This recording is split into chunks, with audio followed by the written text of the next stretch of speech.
qual é o propósito para que a gente até use a máquina, mas não seja parte da máquina como se nós máquina fôssemos.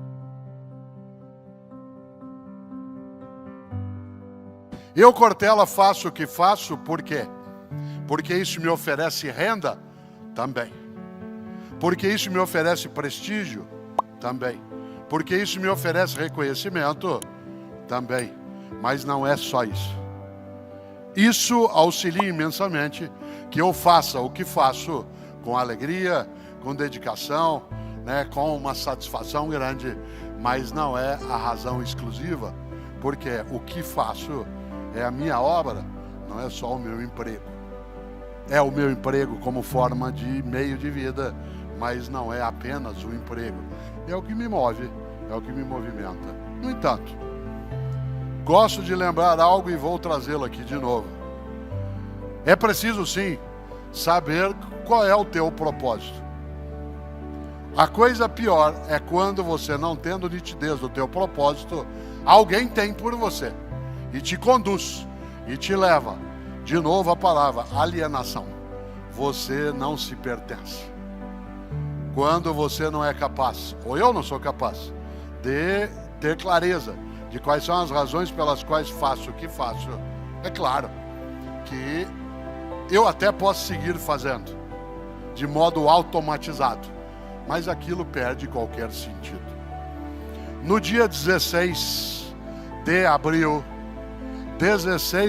de 1889, há 104 anos, nasceu em Londres uma das pessoas que eu mais admiro, Charlie Chaplin. Charlie Chaplin, um homem que foi capaz de trazer a emoção da arte, de tornar a vida mais engraçada, tirar um pouco do desgraçado da vida por intermédio de uma personagem que ele criou, que é o vagabundo, o Carlitos. Quem aqui não se lembra das imagens de Carlitos, seja no filme O Garoto, né, seja no filme que trará, né, As Luzes da Ribalta, mas especialmente Charlie Chaplin foi capaz de nos encantar com a graça da não desistência. Não é casual que ele seja um dos personagens mais imitados, né? É fácil a gente imitá-lo. Ele morreu no dia 25 de dezembro de 1977, no dia de Natal. Não é à toa que João Bosco e Aldir Blanc, depois, ao fazerem a música O Bêbado e o Equilibrista, cantaram: caía a tarde como um viaduto e um bêbado trajando luto me lembrou Carlitos. Pois bem, 16 de abril de 1889, Carlitos não nascia ainda, nascia Charlie Chaplin. Charlie Chaplin, um homem que produziu cinema mudo em larga escala e que em 1936, olha só, 1936, fez um filme que tem muito a ver com essa reflexão. Um filme chamado Tempos Modernos. Primeiro, que é, ainda num cinema que já não era mais mudo, ele faz um filme, Tempos Modernos, que é quase todo ele mudo. É o último filme mudo do Charlie Chaplin e é o primeiro filme em que a voz dele aparece. É o último filme mudo dele e é o primeiro em que ela aparece porque ele canta. Aliás, ele é o autor da trilha sonora desse filme. Trilha sonora essa que tem uma das mais belas canções, que é Smiles. Você se lembra da música sem letra, a letra só virá em 1954, não foi feita por ele. Mas quando Charlie Chaplin faz Tempos Modernos, ele organiza ali uma grande questão. Aliás, ele foi acusado de ser comunista por conta de pensar essas coisas. Uma grande questão que é por que fazemos o que fazemos. E no Tempos Modernos, não sei se você se lembra, há uma cena clássica, que é o Carlitos como um operário, que está numa linha de montagem, numa empresa, em que ele tem que produzir tanto, que eles inventaram uma máquina para alimentá-lo automaticamente, sem que ele parasse de trabalhar. Se você se lembra das cenas, elas são inesquecíveis.